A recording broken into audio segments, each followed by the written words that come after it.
Welcome back to the Is Your Consultant Interview podcast. Very happy to be here. Hello, Becky. How are you? I'm great. Always happy to be here. Great. You got your cup of tea? Always. Good. Always got a cup of tea. Okay, let's do it. So we're going to start this week with a question of the week from one of our students. And the question is that the trust they're applying to has had some negative CQC feedback, and they're wondering how honest should they be about this in their interview. So great question, I think. It is a bit of a minefield. What would you advise here?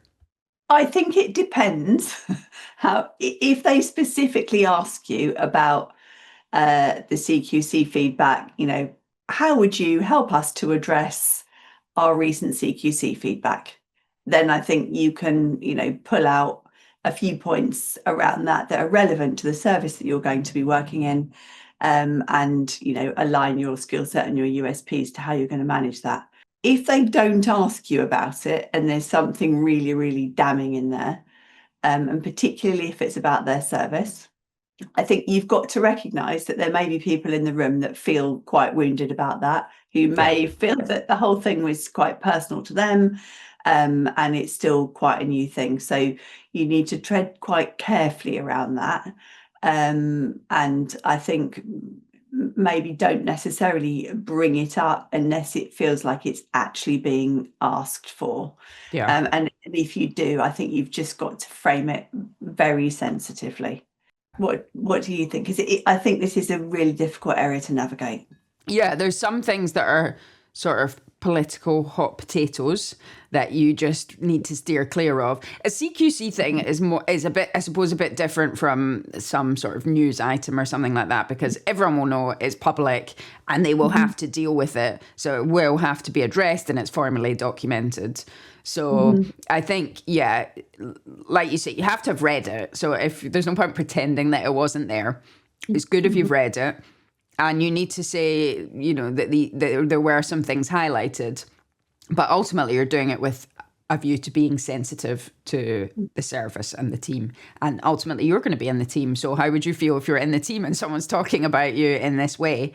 And so it's just thinking about understanding the impact that the CQC's had, how they're addressing the issues, because they'll be doing stuff about it already for sure. And if you found out about that in your pre-interview meetings, that's the kind of stuff I think you can bring in. So you should be open. I'm not sure. I don't know if honesty. The question is, how honest should I be? Well, you're not going for brutal honesty here, because you want them to like you and give you a job, but you do want to show that you know them and you understand the challenges they're facing. So it is a tricky balance, but if you've got all these things in mind when you say it, you're going to be able to come up with a better way to address it.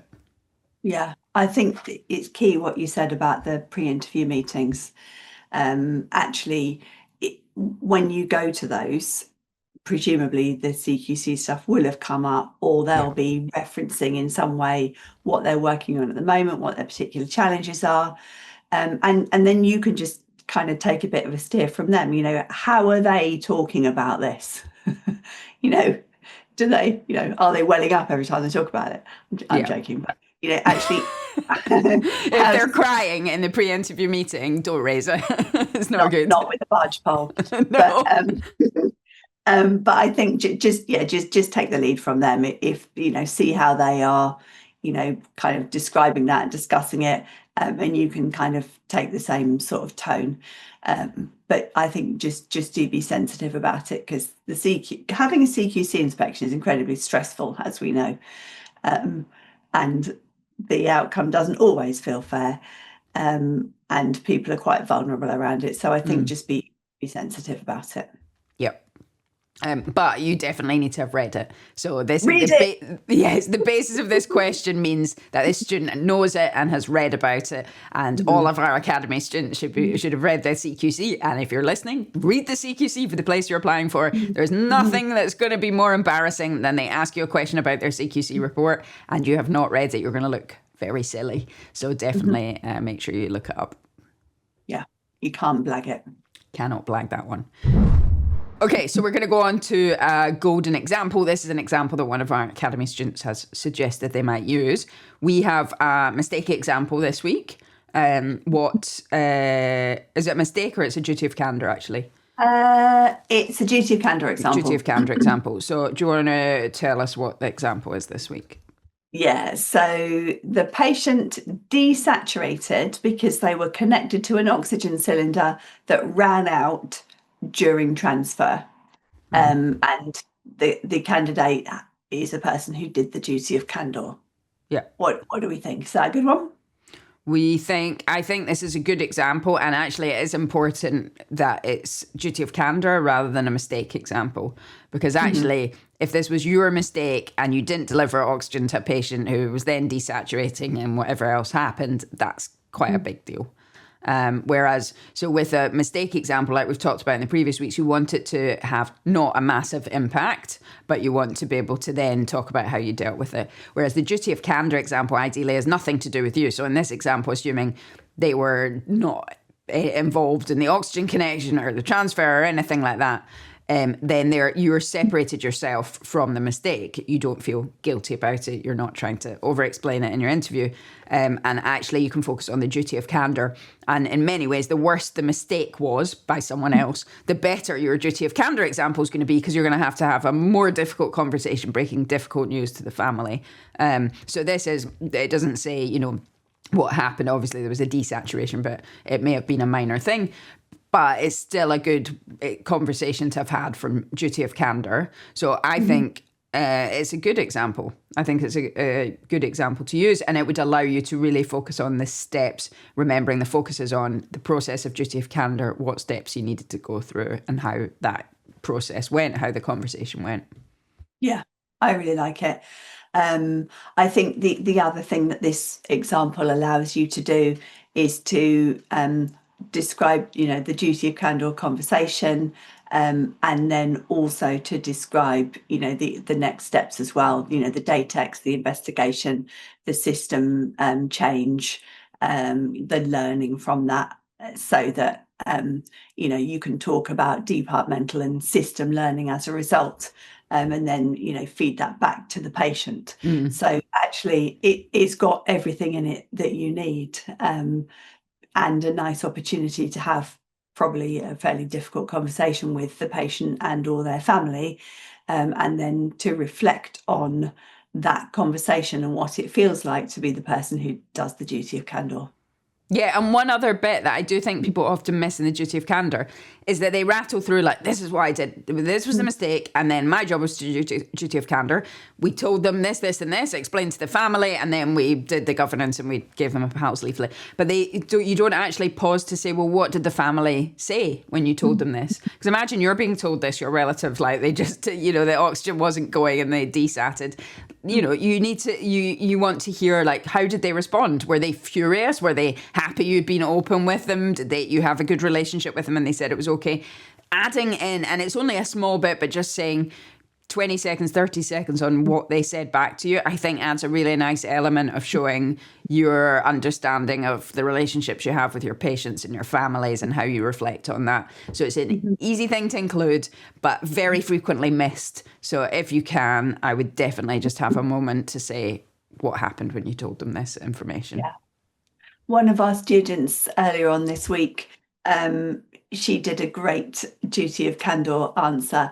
And at the end, she said, one of the things that I've really learned is that patients have a huge capacity for allowing us to make mistakes and accepting that we don't get things right, as long as we're honest and open with them. Yeah. And it was such a great reflection. And I think it really adds something to that duty of candour example. Yeah, agree. So we think this is a good duty of candour example. Solid example. I really like it. Yeah. Yeah. Great. Now we're going to look at an interview question that someone's been asked and think about how to answer it. The question this week is, what would you do if you had concerns about the quality or safety of care that we're delivering in our service? Thoughts on this? I like it as an interview question. I think on the face of it, it feels quite tough. But actually, you will have prepared for this because you will have thought about what quality and safety means to you in your own personal practice. and, more widely in the system, hopefully.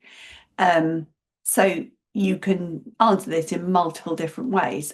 I always think that when we talk about quality, we should be thinking about things like, the patients and their feedback. What does it mean to be a patient in your service? So if we've got, how do we know? So you might be able to talk about patient feedback. Maybe you'll talk about, safety, give an opportunity to talk about risk.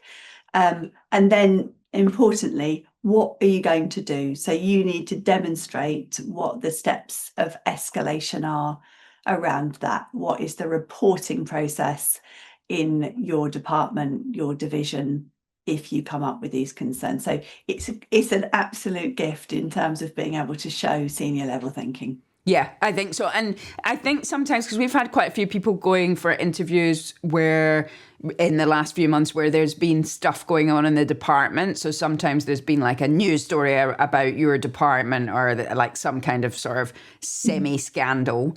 And there's an issue around speaking up or a culture of speaking up. And so when this is also why doing your due diligence before you go to your interview makes a massive difference, because you can find out stuff from your pre-interview meetings, from a bit of Googling about your department. You will find stuff that you maybe didn't know about, and you can use that to prepare answers for questions that you think they might ask you. So if there was an issue recently in a service where there was a problem with safety standards, and they were worried about, there was a comment about this culture of speaking up, this is exactly the sort of question you would ask. And you could word it in different ways. How would you create a culture where people could speak up? Have you ever had experience whistleblowing? There are lots, but once you start to realize that this is a touch point for that service, you can actually practice these questions beforehand. So it'll be much less of a surprise. They could ask you it if there's not been a major problem as well, because it's generally just about how to build a good culture. But definitely, if you know that it's going to be relevant, there's no excuse not to be practicing this or thinking about it before. Yeah. I think on that note, just thinking about safety as well, one of the things that it's really good for you to know about is the risk register for the department that you're hoping to go and work in. That, just if you're already working there, even better, just ask, one of the normally senior nurses or service managers, what are the top 3 items on our risk register? And, if you're not already working there, that may be in their recent CQC report, or you can ask them at your pre-interview meetings. Yeah. And just think about how you would help them to mitigate those risks, because that helps you to frame an answer in a way that's directly relevant to that department. Yep. So there's lots. I agree that it's worded in quite a broad way, because it's got the element of quality and safety, and then thinking about speaking up or whistleblowing, and so there's quite a lot you could go here, and probably you're going to tailor it based on what you know is relevant to the department, because that's where you're going to get the best answer. Is something that's sensitive to whatever is going on, shows that you've done some digging and discussion and understanding of them before, and bringing in your experience. Which is a good question. Yeah, it's good. I like it. Okay, we're going to go onto the tip and trick. And I think this tip and trick is something that we talk about a lot in the academy, and it can be quite hard to achieve, quite hard to do. So this tip is about owning your mistake. So what do you think about this, Becky? What do you see happening here? This is key. I think when we're talking about mistakes that we've made, we need to demonstrate that we can own it, that we can hold our hands up to it, that we can show a bit of vulnerability around it, and that we can rectify it. And what I commonly see happening is people doing a whole load of explanation about stuff that happened around it that sort of takes the pressure off them a little bit. Yeah. It's a really busy shift. Somebody else told me this and then I acted on it, or it was, somebody else made this mistake, but it should have been, but really it's my responsibility because I was the person in charge, all of this kind of stuff. We don't want to hear anything like that. What we want to hear about is something that that you did, an error that you made, and that you're just holding your hands up to. Yeah, that moment. And some of the explanation can come later in your answer. But I think like that first bit of your answer, tell me about a time you made a mistake, is just literally saying, this was the mistake. It was me. I made it. And it's really, it sounds simple, but it's really hard to do that, especially in your interview where your whole thing is like you want them to love you and you want them to see how great you are and you want them to give you a job. And so your natural instinct is to say, well, actually, it was fine. And the patient was okay anyway. And I realized straight away. But all of that needs to be held. And you can use it later on in your answer if you want. But you need to be able to say, this happened. This was the consequence. I realized I made a mistake. And just own it. And once you can do that, your answer is much more impactful and you won't be getting the feedback that's, oh, that wasn't a big deal or that wasn't a big mistake. Or sometimes when we listen to people doing the first version of this answer, you wonder what the mistake is. You can't quite follow what the mistake is because there's so much explanation as to why it's okay. You're like, well, what was the mistake? So you have to be clear and be able to say, this is what happened and I made a mistake. Yeah, I think it's the difference between something like I was in ED, it was a really busy shift. There were like 25 patients waiting for me. Somebody else had gone home and there was a patient waiting and they hadn't given me a proper handover, but I knew that I needed to see this patient. And somebody else asked me to read an ECG on the way. And so when I went to see this patient, I didn't realise that they'd had an X-ray done already. And so I thought they were absolutely fine. And so I just sent them home. And then afterwards, I realised that they'd had an X-ray done and there was a small fracture on. Right, just stop. So because it's already like you're already well into your answer before you've even got to the point of the question. Exactly. So the mistake is, an example of a time I made a mistake was when I was seeing a child in ED and I missed a fracture on X-ray. Yep. That is the mistake. And then you can give some of the mitigating factors. Unfortunately, on reflection, I realised that actually didn't even know they'd been for an X-ray. On my examination, I wouldn't have ordered one. But then you can talk about, get into the Swiss cheese model if you want to, and then it gives you an opportunity to talk about the factors that you now change before. Now every single time I see a patient, I just check all of the investigations that they've had before I see them. Yeah. You ask everyone when they come in, have you had an X-ray? Have you had an X-ray? Have you had an X-ray? No, I've got a sore throat. What are you talking about? Yes. Yeah. So, but I think cut the waffle. The problem is it's a natural human thing. You want to get all the mitigations in first so that people don't think badly of you. But this one is not the time for that. No.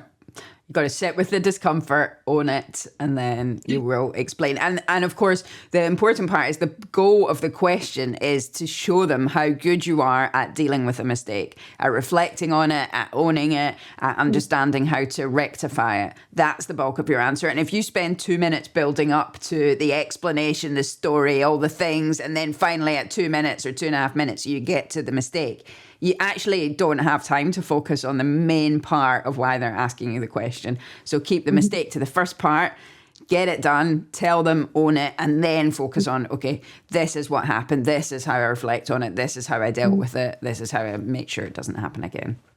Mm-hmm. Exactly. Okay. We shall wrap up there.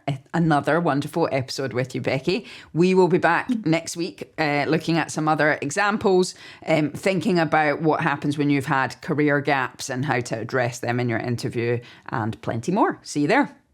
See you later.